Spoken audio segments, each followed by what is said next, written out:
even on hit, there was kind of a recovery time for that 10 string at that point. Because I didn't want to do the low, because I thought he was going to low parry, so.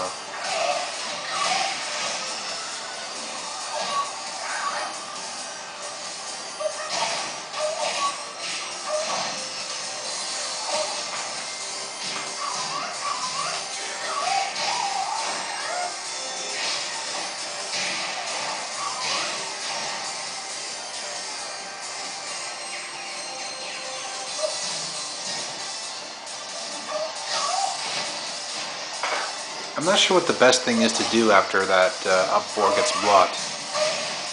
I mean, I want to say it's the 3, but yeah, it's probably the 3. I don't know, but they always seem to be like backdashing like a madman to make the 3 whiff. So when I see them backdashing a lot like that, I'm thinking, well, maybe I should do a 2 because the 2 will reach them. I don't know. Maybe I should just do nothing.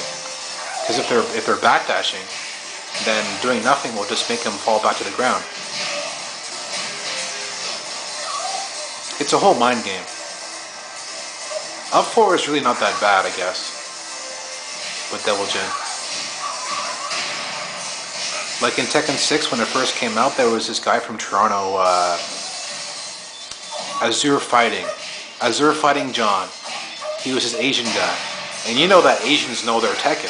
So I was like listening to him like a hawk. I don't know. Shout out to Eris. But yeah, I thought that what he said was obviously true, and he said, well, Devil Jin up 4 sucks because it can always just leaping up forward 4 like that giant hop kick that you're using in combos. You can always just do that to punish it every time, which is kind of true, I think. Actually, I'm not even sure if that's true. I think it is. Yeah, it probably is.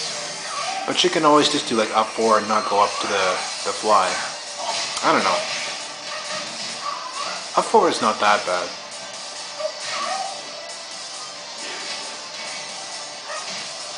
But honestly, up 4 being one of Devil Jin's like most important moves, in my opinion, because it's such a high damage launcher. I was really turned off from up 4 and from Devil Jin when he told me that it was always punishable like that because that's a lot of damage. So yeah, it's also another reason why I used Forest Law and Martial Law as opposed to my old Tekken Tag 1 team, which is this. But I'm so glad that I was playing with this team yesterday. It was I had lots of fun with this team. You know, it's funny how things change, but it's funny how some things don't change. Like how good this team is.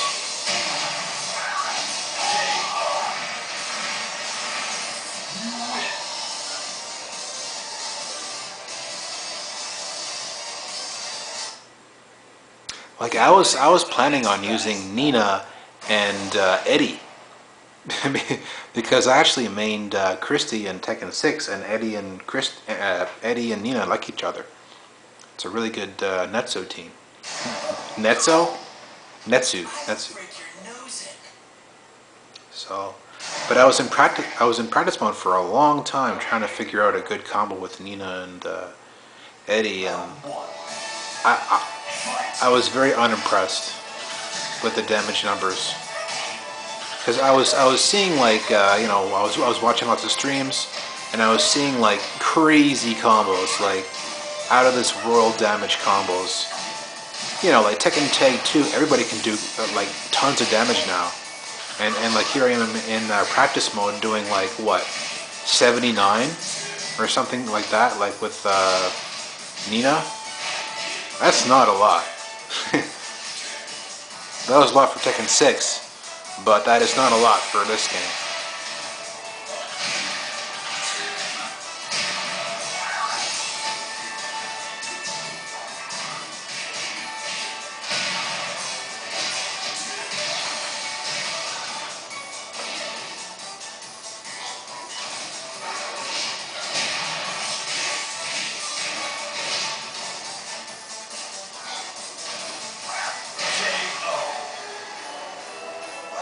And I was thinking of Law and Nina, but you know, for some reason, I've always not done well with that team. I can't explain it. Like, you would think that it would be a good team because I use Law and I use Nina, but for some reason, I just don't use them well together. Like they dislike each other, in my own head. You know, it's just weird.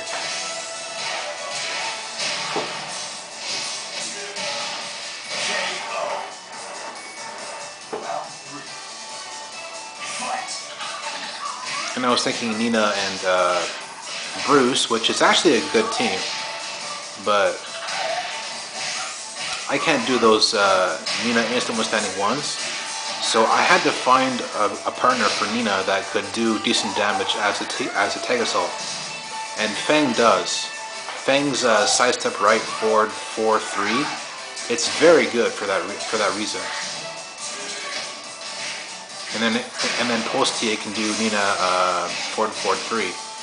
So I guess you could say that Nina and Fang is like my sub main team now, which I did not expect at all. Like when Tag 2 first came out, I was thinking Fang and Horong. Man, that was a long time ago. Like back then, I didn't know a lot about what I know now about the system too.